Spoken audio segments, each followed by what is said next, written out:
Satoussi est une femme de presque 40 ans, j'ai 38 ans, je vais sur ma 39e année, maman, entrepreneur depuis très longtemps maintenant, depuis l'âge de 24 ans, mais je dirais même un peu avant, sénégalaise, mauritanienne, française, animatrice de télévision et oui, résolument entrepreneur.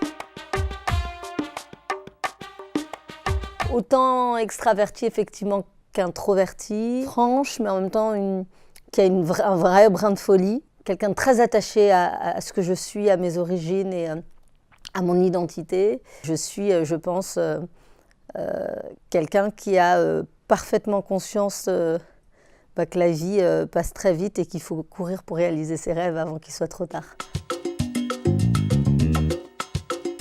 Ce qui me fait sourire, c'est ma famille, le sourire bienveillant de mon papa, c'est la détermination de ma maman, c'est ma petite fille qui joue de façon totalement innocente et qui construit ses petits rêves. Ce sont les gens que j'aime, c'est l'humour aussi, j'adore ça, je suis un peu déjantée parfois. C'est toutes les belles choses de la vie finalement, je souris beaucoup, je pense que je souris beaucoup plus que je ne pleure.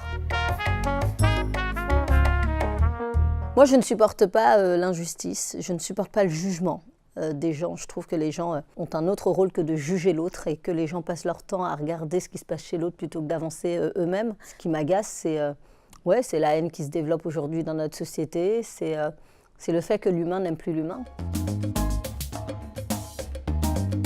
C'est un parcours atypique d'une jeune fille née en France, de parents immigrés, qui avait très tôt très envie de conquérir ses rêves parce que j'avais envie de me sortir de cette condition sociale qui était la mienne. Tout au long de mon parcours, je vais courir après une liberté. Parce que je vois mes parents, effectivement, qui travaillent beaucoup pour un SMIC. Je vois ma maman qui, en plus de ses 8 enfants, fait des ménages. Je me dis, la vie, ça ne doit pas être que ça. En tout cas, moi, ma réussite sera le jour où j'aurai mis à l'abri mes parents. Je vais très tôt monter ma société, donc après des études atypiques, je fais un BEP, bac pro secrétariat, puis je fais du commerce international, puis je continue parce que j'ai pas envie de quitter l'école. Et en même temps, je travaille en restauration rapide, qui est une formidable école qui nous apprend la diplomatie et la patience. Et je vais au final... effectivement, rentrer dans une entreprise internationale où je vais être chargée des marchés internationaux. Je vais tout quitter pour monter ma boîte. Après quelques allers-retours, j'ai fait un peu d'immobilier, un peu d'assurance. J'aimais ça, le commerce, j'aimais le contact avec les gens, j'aimais tout ça. Et donc, je décide effectivement de monter ma boîte, j'ai 24 ans. Je me lance dans cette aventure folle qui deviendra l'aventure de ma vie. Voilà, je démarre, je connais des belles réussites, je connais beaucoup d'échecs. Mes échecs sont plein de petits échecs du quotidien et qui sont pour moi des expériences extrêmement positives et qui va me permettre au fur et à mesure de faire grandir mes business, de développer des choses, de tenter d'autres choses, de rencontrer des gens formidables. J'arrive aussi en télé et ça je passe assez rapidement dessus, mais je suis en télévision depuis 2009 dans différents groupes, M6 puis Canal+, donc C8 et aujourd'hui Canal+ Afrique également. Et depuis peu, donc j'ai lancé ma propre chaîne de médias en plus de effectivement mes activités dans les cosmétiques. La casquette qui me va le mieux aujourd'hui, c'est celle d'entrepreneur. Je suis en télévision parce que je suis arrivée en télévision à travers mon parcours d'entrepreneur. Mais ce que m'offre l'entrepreneuriat, c'est cette liberté de dire ce que je veux, de dire ce que je pense, de faire ce que je veux, d'initier et de créer les projets que je veux pour faire bouger au moins le petit monde qui m'entoure.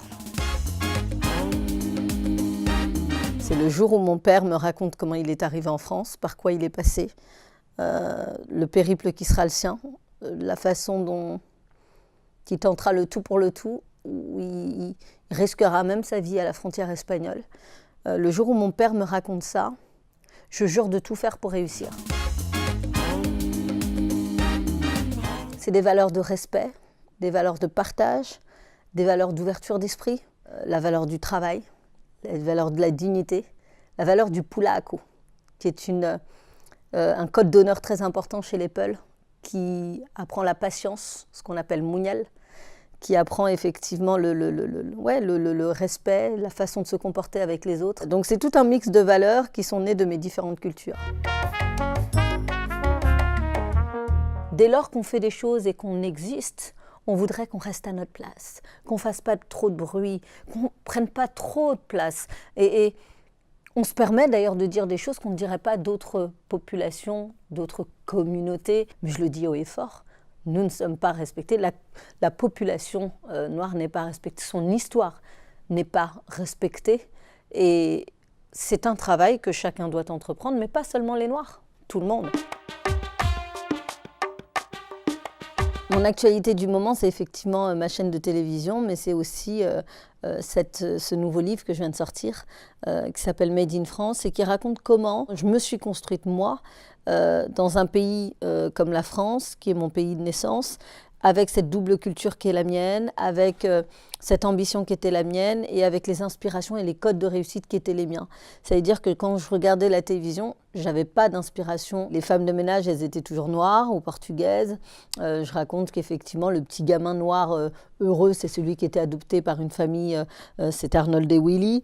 Très tard sont venus les princes de Bel-Air, etc. Mais c'est encore très inaccessible pour nous. Et donc, j'ai décidé très tôt d'aller chercher moi-même mes codes de réussite dans le parcours de mon papa, dans l'histoire de ma maman. Je raconte comment l'école a été fondamentale, à quel point elle m'a été utile dans ce que je fais. Je ne considère pas avoir une réussite incroyable, mais je considère quand même que je suis aujourd'hui là où on ne m'attendait pas et que je vis des choses absolument formidables qui dépassent tout ce que j'avais pu imaginer et qui dépassent tout ce que mes parents avaient pu imaginer pour moi. Il est impossible que la propre limite que l'on s'applique à soi-même. On peut aller bien au-delà et on peut aller beaucoup plus loin. L'imaginaire nous y conduit, mais les actions aussi.